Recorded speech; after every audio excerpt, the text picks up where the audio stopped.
Antioxidant.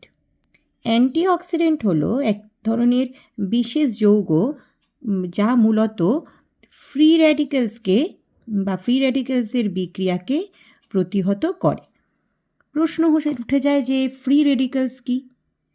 Free radicals হলো এক ধরনের রাসায়নিক পদার্থ যার মধ্যে যেগুলি আমাদের দেহে তৈরি হয় দেহের বিভিন্ন বিপাক ক্রিয়ার কারণে। দেহে আমরা যে খাবারগুলো খাচ্ছি সেগুলো গিয়ে তো মেটাবলিজম হচ্ছে, তার ফলে কিছু বাই প্রোডাক্ট তৈরি হয় যেগুলো শরীরের জন্য রাসায়নিক প্রোডাক্ট যেগুলো শরীরের জন্য ভালো নয়, ওগুলোকে আমরা ফ্রি রেডিক্যালস বলছি।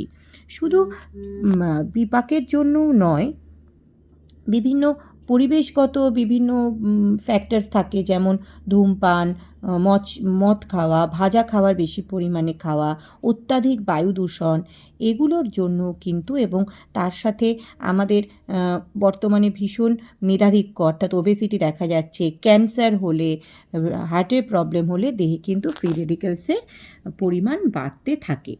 এই অ্যান্টিঅক্সিডেন্ট মূলত এই ফ্রি রেডিক্যালসগুলোকে আটকানোর চেষ্টা করে, অর্থাৎ আমাদের দেহে অক্সিজেন যাওয়ার পর যে সমস্ত জারণক্রিয়াগুলি হয় সেগুলোর ফলস্বরূপ যে ফ্রি র্যাডিক্যালসগুলো তৈরি হয় সেগুলোর থেকে আমাদের দেহকে রক্ষা করতে সাহায্য করে হচ্ছে অ্যান্টিঅক্সিডেন্ট, এবং তার সাথে অ্যান্টিঅক্সিডেন্ট বার্ধক্য থেকেও আমাদের বাঁচাতে সাহায্য করে।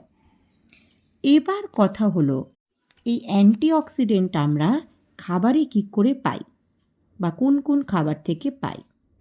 মূলত অ্যান্টিঅক্সিডেন্ট আমরা পাই vitamin A, beta carotene, vitamin C, vitamin E, আর খনিজ লবণের মধ্যে সেলেনিয়াম, জিঙ্ক, এগুলোর থেকে আমরা অ্যান্টিঅক্সিডেন্ট পাই।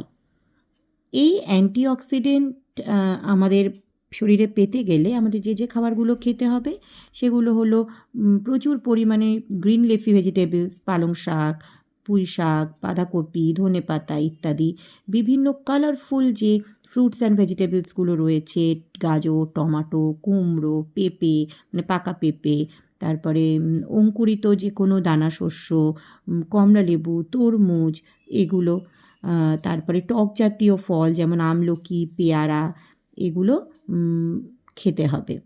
এবং প্রাণীজ উৎসর মধ্যে যে কোনো মাংসের যকৃৎ সেটাকে আমাদের খেতে হবে। তাহলে আমরা যদি জানার চেষ্টা করি যে দেহে অ্যান্টিঅক্সিডেন্ট কীভাবে কাজ করে, তাহলে আমরা দেখব অ্যান্টিঅক্সিডেন্ট প্রথম যে কাজটা করে সেটা হচ্ছে আমাদের দেহে বিপাকের পরে তৈরি এই ফ্রি রেডিক্যালগুলোকে ভাঙে বা আমাদের দেহে জারণে বাধা দেয়। এছাড়া বার্ধক্যকে বিলম্বিত করে, হৃদরোগ বা রক্তে কোলেস্টেরলের পরিমাণ কমাতে সাহায্য করে, দেহে রোগ প্রতিরোধক ক্ষমতা বৃদ্ধি করে, ক্যান্সার রোগ প্রতিরোধ করতে সাহায্য করে।